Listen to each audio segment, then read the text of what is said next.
எனக்கு ஏன் கண் கலங்குது? நான் ஏதோ ஒரு குழந்தை, ஆன்டி இத வெளிய சொல்லாதீங்கன்னு சொல்லும்போது எனக்கு உடையுது மனசு. நான் என்ன பேசுறேனோ, அது மாரி தான் என் பொண்ணுகிட்ட நடக்கிறேன். நான் கோவப்படுவேன். நியாயத்துக்கு கேட்பேன். எங்க ம். வெளிய போறேன்னு கேட்பேன். எத்தன மணிக்கு வீட்டுக்கு வரேன்னு கேட்பேன். ம். இன்னைக்கு ரூ. 2000 அனுப்புனேன்னா, இந்த மாசம் ரூ. 2000க்கு நீ என்ன பண்ண? எனக்கு லிஸ்ட் வேணும். ரூ. ம். 2 தேன் மிட்டாய் வாங்குனேன்னு எழுதுவா. எனக்கே அசிங்கமா இருக்குமான்னு. உனக்கு அசிங்கமா தான் இருக்கும். அந்த ரூ. 2 தேன் மிட்டாய் கூட நான் 8 வயசு ஆச்சு எனக்கு ரூ. 2 தேன் மிட்டாய் சாப்பிடுறேன். கிடைக்கிறதுக்கு. நீ ம். இன்னும் அந்த கிழவி மாரியே பேசாத. நான் கிழவி தான். என்ன அப்படிதான் வளர்த்துனாங்க. அந்த ரூ. 5 காயின்ஸ் வந்ததுக்கப்புறம் நான் வீட்ல இருந்து 50 பைசான்னு திருடிட்டு வந்துட்டேன். ம். ரூ. 5க்கு இவ்ளோ குடுத்தாங்க. யோசிச்சு பாருங்க. அந்த ம். 25 காசு இருக்கிற காலத்துல ம். ரூ. ம். 5க்கு என்னென்ன மிட்டாய் கிடைச்சிருக்கும். நான் ஏகப்பட்டது. அள்ளி தின்னுட்டு வரேன் எங்க வீட்ல. எங்க அம்மா, எங்க அப்பா ரெடியா இருக்கிறாங்க ஸ்கேல் வச்சுட்டு. அடி வாங்கினேன் நானு. இன்னைக்கு என் பொண்ணு கேட்கிறா ரூ. 2000 தூக்கி நான் குடுக்குறேன். நான் உழைக்கிறேங்க. நான் இன்னைக்கும் சும்மா உட்காந்து எனக்கு எவனோ கொண்டு வந்து பணம் குடுக்குறது. இந்தா ரேகா நீ சும்மா தானே இருக்கிறவ, அழகா இருக்கிற ஒரு ரூ. 5000 வச்சுக்கோன்னா குடுக்குறாங்க.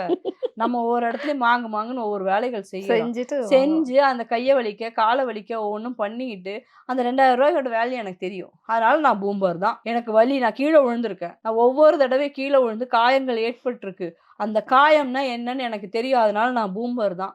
அதனால நீங்க அக்செப்ட் பண்ணாட்டியும் நான் அப்படிதான் இருப்பேன். என் பொண்ணுக்கு நான் அப்படிதான் வழிகாட்டுவேன். அவ எங்க தப்பு பண்ணாலும் முதல் எனக்கு தான் வலிக்கும். எந்த பொம்பளைங்களுக்கு ஆபத்து வந்தாலும் எனக்கு வலிக்குது. எனக்கு ஏன் கண் கலங்குது? என் பொண்ணுக்கு இந்த மாரி எந்த மாரி அவளுக்கு இந்த உலகமே இல்ல. அவ வேற எங்கேயோ ஒரு உலகத்துல வாழ்ந்துட்டு இருக்கான்னு வச்சுக்கோங்களேன். நான் ஏதோ ஒரு குழந்தை, ஆன்டி இத வெளிய சொல்லாதீங்கன்னு சொல்லும்போது எனக்கு உடையுது மனசு.